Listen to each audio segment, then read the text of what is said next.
समस्त भक्तों को बरसाना की होली में आमंत्रित करता हूँ कि आकर के होली महोत्सव का आनंद लें। क्यों? क्योंकि देख देखिया ब्रज की होली ब्रह्मा मन पछताए। जो रस बरस रहे हो बरसाने वो रस तीन लोक में ना है।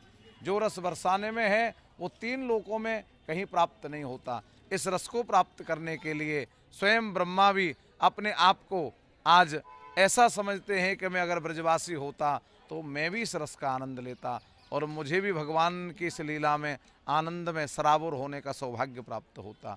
ये वास्तव में जो रंग लगता है, लोगों को देखने में रंग लगता है, ये रंग नहीं है, ये भक्ति का रंग है, ये किशोरी जी की कृपा का रंग है, ये भगवान श्याम सुंदर के प्रेम का रंग है। प्रेम गलियत सांकरी तामे दो न शमाए। वो प्रेम गली सांकरी खोरवी इसी बरसाना धाम में है, जहाँ एक गली में एक ही व्यक्ति जा सकता है।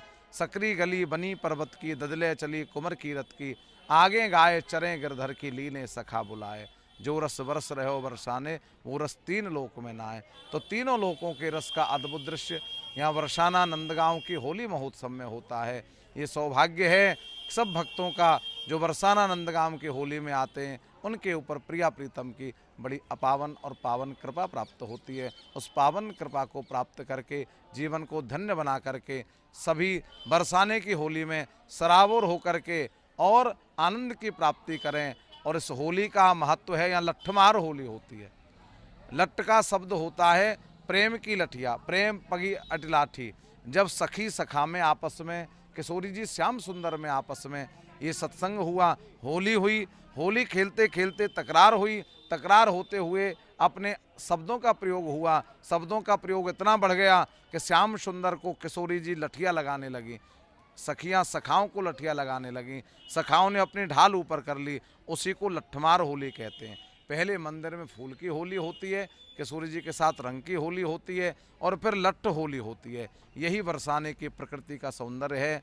और बरसाना वो है जहाँ किशोरी जी की करुणा और कृपा बरस रही है। नित्य किशोरी जी की करुणा कृपा प्राप्त करने के लिए ही भारतवर्ष से नहीं अपितु पूरे विश्व से भक्त आकर के बरसाना की होली का देश विदेशी भक्त आनंद प्राप्त करते हैं।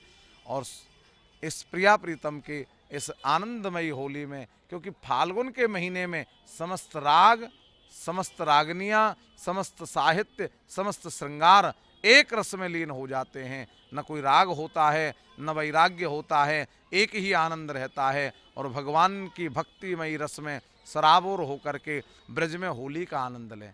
ब्रज में बरसाना से होली प्रारंभ होती है। अष्टमी को नंद भवन में निमंत्रण जाता है, नवमी को बरसाना में रंगीली लट्ठ होली होती है, दसवीं को नंदगांव में रंगीली होली होगी, एकादशी को बिहारी जी रंगीली खेलेंगे। ऐसे पूरे ब्रजमंडल में इस लट्ठमार रंगीली होली से प्रारंभ होकर के जो पूरे भारतवर्ष में नहीं अपितु विश्व में होली खेली जाती है, जिसको हम धूल होली के नाम से जानते हैं, तब तक उत्सव ब्रज में चलते रहते हैं।